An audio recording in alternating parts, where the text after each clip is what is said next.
जब इरादा बना लिया है ऊंची उड़ान का, भास्कर राव, जब इरादा बना लिया है ऊंची उड़ान का, फिर देखना फिजूल है कद आसमान का।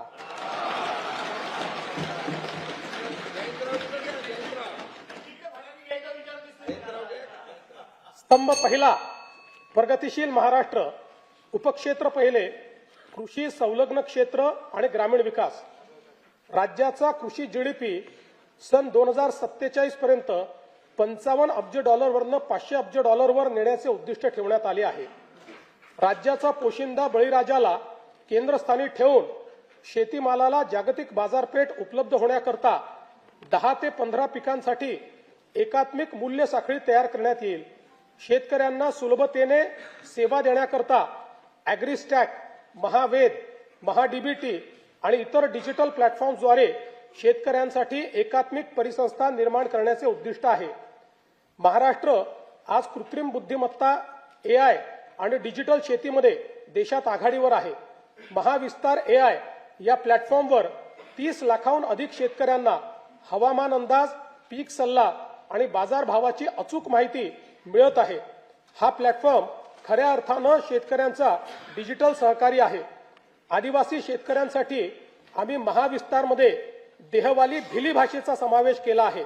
लवकरच इतर प्रमुख आदिवासी भाषाही यामध्ये जोडल्या जातील। ज्यांच्याकडे स्मार्टफोन नाही अशा शेतकऱ्यांसाठी आम्ही वसुधा ही व्हॉइस सेवा सुरू केली आहे। या फोन कॉलवरच पिकांचे आरोग्य आणि कीड व्यवस्थापनाचा सल्ला दिला जात आहे। Agriculture data exchange and sandbox आणि राज्यातील 4ही कृषी विद्यापीठांमध्ये artificial intelligence innovation and incubation centre स्थापन करण्यात येत आहे। यामुळे कृषी स्टार्टअप्सला मोठी चालना मिळेल। या आधुनिक तंत्रज्ञानामुळे शेतीच्या उत्पादन खर्चात 25% कमतरता होऊन शेतकऱ्यांचे उत्पन्न वाढण्यास मोठी मदत होणार आहे।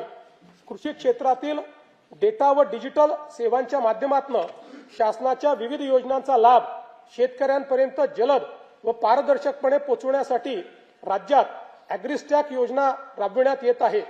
शेतकऱ्यांना फार्मर आयडी देण्यात महाराष्ट्र देशातील अग्रगण्य राज्य असून फेब्रुवारी 2026 पर्यंत 1,31,00,000 फार्मर आयडी तयार झाले आहेत।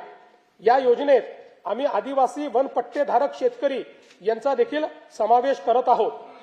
कृषी समृद्धी योजनेअंतर्गत सन 2026-27 ते सन 2029-30 या 4 वर्षाच्या कालावधीत राज्यातील कृषी क्षेत्रात भांडवली गुंतवणूक वाढवून पायाभूत सुविधा निर्माण करण्यात येतील। राज्यात 5 लाख हेक्टर क्षेत्र नैसर्गिक शेतीखाली आणून सकस व पोषणयुक्त नैसर्गिक शेतीमाल उत्पादित करण्यासाठी आगामी 2 वर्षांमध्ये महाराष्ट्र नैसर्गिक शेती अभियान या नवीन योजनेची अंमलबजावणी करण्यात येणार आहे। गोपीनाथ मुंडे अपघात सानुग्रह अनुदान योजनेत शेतमजुरांचा देखील समावेश करण्यात येईल। राज्याच्या कृषी उत्पन्नात पशुपालनाचा वाटा 25% आहे। ही व्याप्ती वाढवण्यासाठी आम्ही मुख्यमंत्री ग्रामीण पशुधन उद्योजक योजना सुरू करत आहोत। पशुसंवर्धन आणि मत्स्य व्यवसायाला आता कृषी समकक्ष दर्जा देण्यात आला आहे। त्यामुळे या क्षेत्रालाही शेतीप्रमाणे सर्व पायाभूत सुविधा आणि सवलती मिळतील, ज्यामुळे मत्स्य आणि पशुजन्य उत्पादनात मोठी वाढ होईल। संयुक्त राष्ट्र संघटनेने हे वर्ष आंतरराष्ट्रीय महिला शेतकरी वर्ष म्हणून घोषित केले आहे। त्यानिमित्त महिला गोपालक, कुक्कुटपालक आणि शेळीपालकांसाठी आम्ही विशेष प्रोत्साहनपर कार्यक्रम राबविणार आहोत। मत्स्य व्यवसाय क्षेत्राच्या विकासासाठी प्रतिवर्षी 1,240 कोटी रुपये आर्थिक भाराच्या मुख्यमंत्री मत्स्य संपदा योजनेस मान्यता देण्यात आली आहे। या योजनेमुळे राज्यातील मच्छीमारांचे आर्थिक व सामाजिक विकासाबरोबरच पायाभूत सुविधा निर्मितीमुळे मत्स्य उत्पादनात वाढ होणार आहे। मुख्यमंत्री ग्राम सडक योजना टप्पा 1 अंतर्गत 97% कामे 30,000 किलोमीटरपेक्षा जास्त पूर्ण झाली असून उर्वरित कामे मार्च 2026 पर्यंत पूर्ण करण्याचे नियोजन आहे। टप्पा 2 अंतर्गत 2,450 किलोमीटर रस्त्यांची कामे पूर्ण झाली असून उर्वरित कामे प्रगतीपथावर आहे। आता आम्ही टप्पा 3 घोषित करत असून त्या अंतर्गत 23,000 किलोमीटर लांबीचे रस्ते व पुलांची कामे हाती घेण्यात येतील।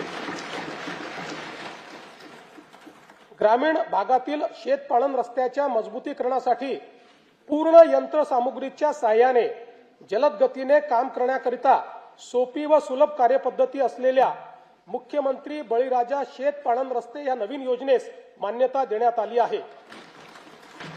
प्रधानमंत्री ग्राम सडक या योजनेचा भाग 1 व 2 अंतर्गत 99% कामे 26,758 किलोमीटर रस्ते व 782 पूल पूर्ण झाली आहेत। प्रधानमंत्री ग्राम सडक योजनेचा भाग 3 अंतर्गत 6,331 किलोमीटर लांबीचे 393 रस्त्यांच्या कामापैकी 5,086 किलोमीटर लांबीची 6,673 कामे तसेच 223 पुलांच्या कामांपैकी 57 पुलांची कामे पूर्ण झाली आहेत। उर्वरित कामे प्रगतीपथावर आहेत।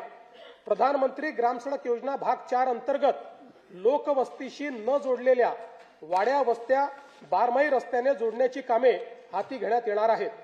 प्रधानमंत्री आवास योजना ग्रामीण टप्पा 2 अंतर्गत सन 2024-25 व 25-26 करिता 27,87,000 मंजूर घरकुलांपैकी 3,57,000 घरकुले पूर्ण झाली असून उर्वरित घरकुलांची कामे प्रगतीपथावर आहेत। या योजनेअंतर्गत आतापर्यंत 33,410 कोटी रुपये इतका खर्च करण्यात आला आहे।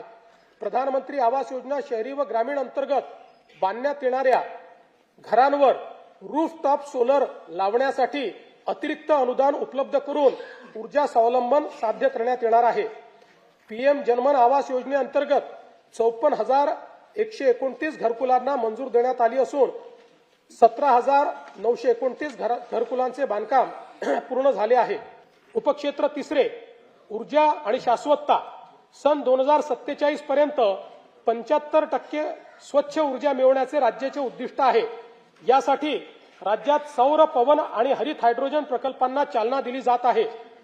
मुख्यमंत्री बळीराजा मोफत वीज योजनेअंतर्गत 7.5 हॉर्स पॉवर पर्यंतच्या कृषी ग्राहकांना वीज बिलामध्ये 100% सवलतीच्या अनुषंगाने योजनेच्या अंमलबजावणीपासून तर फेब्रुवारी 2026 पर्यंत 32,756 कोटी रुपये वितरित केले आहेत आणि सन 2026-27 मध्येही ही योजना सुरूच राहणार आहे आणि त्याकरता 20,000 कोटी रुपये एवढा निधी आरक्षित करण्यात आलेला आहे। मुख्यमंत्री सौर कृषी वाहिनी 2.0 अंतर्गत एकूण 16,000 मेगावॅट सौर ऊर्जा क्षमता स्थापित करण्याचे उद्दिष्ट ठरविण्यात आले आहे। त्यामुळे राज्यातील 100% कृषी पंप ग्राहकांना दिवसा वीज पुरवठा करण्याचा उद्देश साध्य होणार आहे। या योजनेअंतर्गत आतापर्यंत 3,449 मेगावॅट क्षमता कार्यान्वित झाली असून डिसेंबर 26 पर्यंत सुमारे 10,000 मेगावॅट अतिरिक्त क्षमता ही निर्माण होणार आहे। प्रधानमंत्री कुसुम घटक ब योजनेअंतर्गत मागेल त्याला सौर कृषी पंप योजनेअंतर्गत एकूण 6,63,324 सौर कृषी पंप स्थापित करण्यात आले आहेत। कुसुम घटक ब योजनेच्या अंमलबजावणीमध्ये महाराष्ट्र राज्य हे देशात प्रथम क्रमांकावर आहे। मला सांगण्यास आनंद वाटतो की मागेल त्याला सौर कृषी पंप योजनेअंतर्गत डिसेंबर 2025 या एकाच महिन्यात 45,911 इतके सौर कृषी पंप बसवून महाराष्ट्र राज्याची गिनीज बुक ऑफ वर्ल्ड रेकॉर्डमध्ये नोंद झाली आहे। प्रधानमंत्री सूर्यघर मोफत वीज योजनेची अंमलबजावणी देशात राज्य दुसऱ्या क्रमांकावर आहे। आतापर्यंत 4,57,000 घरगुती ग्राहकांनी 1,735 मेगावॅट पेक्षा जास्त क्षमतेचे रूफटॉप सोलर स्थापित केले आहेत। या ग्राहकांना 3,200 कोटी रुपये सबसिडीचा लाभ देण्यात आलेला आहे। 0 ते 100 युनिट वीज वापरणाऱ्या ग्राहकांसाठी स्वयंपूर्ण महाराष्ट्र आवासीय रूफटॉप सोलर योजना स्मार्ट योजना मंजूर केली आहे। या योजनेत 5 लाख लाभार्थ्यांसाठी 635 कोटी रुपयांचे अनुदान राज्य शासन देणार आहे। राज्याची पुढील 10 वर्षाची स्वच्छ व पर्यावरणपूरक ऊर्जेची गरज विचारात घेता महाराष्ट्र नवीनीकरणीय ऊर्जा आणि ऊर्जा साठवणूक धोरण 2025 ते 35 जाहीर करण्यात आले आहे। त्या अंतर्गत सन 2029 पर्यंत 50% आणि 35 पर्यंत 65% हरित ऊर्जा प्राप्त करून घेण्याचे उद्दिष्ट आहे। या धोरणामुळे या धोरणामुळे राज्यात 3 लाख कोटी रुपयाची गुंतवणूक अपेक्षित असून राज्याला वस्तू व सेवा कराच्या माध्यमातून 15,600 कोटी रुपयाचे उत्पन्न मिळणार आहे. उदंचन जलविद्युत प्रकल्प विकासनाच्या धोरणाअंतर्गत आतापर्यंत एकूण 55 उदंचन प्रकल्पांसाठी सामंजस्य करार करण्यात आले असून याद्वारे 78,215 मेगावॅट वीज निर्मिती अपेक्षित आहे. या प्रकल्पातून 4,16,000 कोटीची गुंतवणूक व 1,28,000 रोजगार निर्मिती होणार आहे. सद्य परिस्थितीत 6 प्रकल्पांचे काम सुरू झाले असून त्यातून 10,300 मेगावॅट क्षमता निर्माण होणार आहे. राष्ट्रीय वन धोरण 1988 अनुसार राज्याच्या एकूण भौगोलिक क्षेत्रापैकी किमान 33% क्षेत्र वन व वृक्ष आच्छादित असणे अपेक्षित आहे. पर्यावरण संवर्धन, हवामानाच्या बदलाशी लढा आणि ग्रामीण रोजगार निर्मिती या त्रिसूत्रीवर महाराष्ट्रातील हरित क्षेत्र वाढविण्यासाठी 300 कोटी वृक्ष लागवडीची मोहीम हाती घेण्यात येईल. उपक्षेत्र चौथे पाणी व्यवस्थापन. सन 2047 पर्यंत पाण्याची लागणारी गरज विचारात घेऊन ग्रामीण व शहरी भागात विहित मानकानुसार पाणी उपलब्धतेची सुनिश्चिती केली जाईल. प्रत्येक नागरी व ग्रामीण स्थानिक स्वराज्य संस्थेचे जललेखा परीक्षण करून शाश्वत पाणी वापर संस्था निर्माण करण्याचे उद्दिष्ट आहे. डिजिटल, प्रमाणित आणि ऑनलाईन जलसंपत्तीची माहिती प्राप्त होण्याकरता राज्य जल माहिती केंद्र स्थापन करण्यात येणार आहे. या केंद्राची इमारत नाशिक येथे प्रस्तावित असून या केंद्रासाठी एकूण 71 कोटी 20 लक्ष रुपये इतका खर्च अपेक्षित आहे. वैनगंगा नळगंगा नदीजोड योजनेच्या 94,968 कोटी रुपये किमतीच्या प्रकल्पास प्रशासकीय मान्यता देण्यात आली आहे. वैतरणा व उल्हास खोऱ्यातील 54 टीएमसी अतिरिक्त पाणी गोदावरी खोऱ्यात वळवण्याचे प्रस्तावित असून सविस्तर प्रकल्प अहवाल तयार करण्याची कारवाई सुरू आहे. दमणगंगा वैतरणा गोदावरी नदीजोड प्रकल्पाच्या 13,497 कोटी रुपये किमतीच्या कामास प्रशासकीय मान्यता देण्यात आली आहे. नार पार गिरणा नदीजोड प्रकल्पाच्या 7,465 कोटी रुपये किमतीच्या कामास प्रशासकीय मान्यता देण्यात आली आहे. दमणगंगा एकदरे गोदावरी नदीजोड प्रकल्पाच्या एकूण 2,213 कोटी रुपयाच्या कामास मान्यता देण्यात आली आहे. बारामती व पुरंदर तालुक्यातील अवर्षण प्रवण भागातील क्षेत्रास पिण्यासाठी व सिंचनासाठी पाणी उपलब्ध करून देण्याकरता नीरा करहा नदीजोड प्रकल्प राबविण्यात येईल. कोल्हापूर व सांगली जिल्ह्यातील पूर व अन्य धोके निवारणासाठी जागतिक बँकेच्या सहाय्याने 2,240 कोटी रुपये किमतीचा महाराष्ट्र राज्य प्रतिसादक्षम विकास कार्यक्रम राबविण्यास मान्यता देण्यात आली आहे. या अंतर्गत कृष्णा खोऱ्यातले पुराचे पाणी भीमा खोऱ्यातील पश्चिम महाराष्ट्र व मराठवाड्यातील दुष्काळग्रस्त भागाकडे वळविण्याच्या कामाचा समावेश करण्यात आला आहे. हवामानाचा अंदाज व्यक्त करणाऱ्या अनेक संस्थांनी सन 2026 मध्ये अल निनोच्या संभाव्य प्रभावामुळे मान्सूनच्या पावसावर परिणाम होऊन दुष्काळ सदृश्य परिस्थिती निर्माण होण्याची शक्यता व्यक्त केली आहे. गंभीर आहे आपल्याकरता. या दृष्टीने पिण्याचे पाणी राखून ठेवणे तसेच जलयुक्त शिवार अभियान आणि जलसंधारण योजनाच्या माध्यमातून पाण्याचे संवर्धन व वैरण विकासाकरिता प्राधान्याने उपाययोजना करण्यात येत आहे. जागतिक बँकेच्या सहाय्याने राज्यातील शहरांमध्ये 5,860 कोटी रुपये किमतीचा महाराष्ट्र नागरी जलपुरवठा सांडपाणी व्यवस्थापन व पुनर्वापर प्रकल्प राबविण्याचे नियोजन आहे.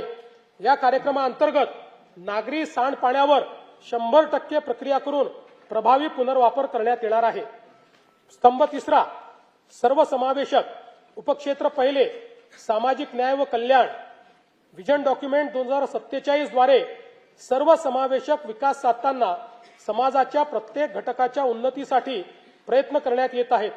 सर्व बालकांसाठी सुरक्षित आणि पोषणक्षम वातावरणाची हमी, महिला नेतृत्वाखालील उद्योजकता वाढविणे, ज्येष्ठ नागरिकांना आरोग्यदायी, सुरक्षित व सन्मानजनक जीवनाची खात्री तसेच शाश्वत व वैविध्यपूर्ण उपजीविका निर्माण करण्याचे उद्दिष्ट आहे. महत्वाचा विषय पाणी पिऊन घेतो. पाणी कुठे ठेवलं माझं?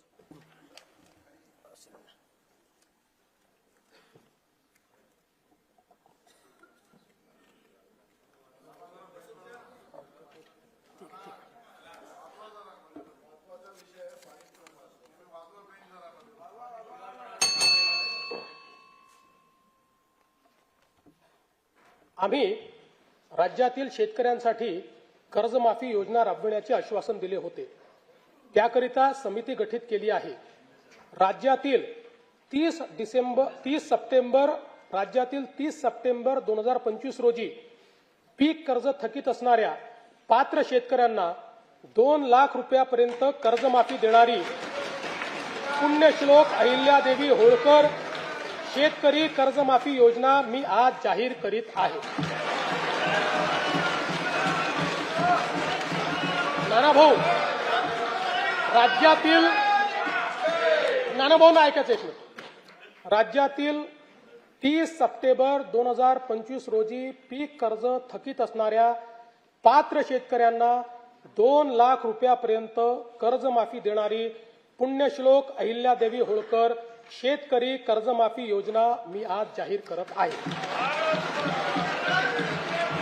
जे शेतकरी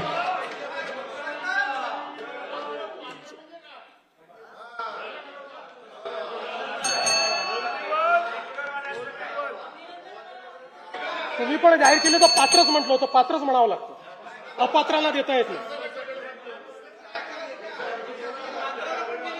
ऐका पुढे, अजून संपलं नाहीये. अरे अजून संपलं नाही, थांबा रे बाबा. शांत बसा, शांत बसा.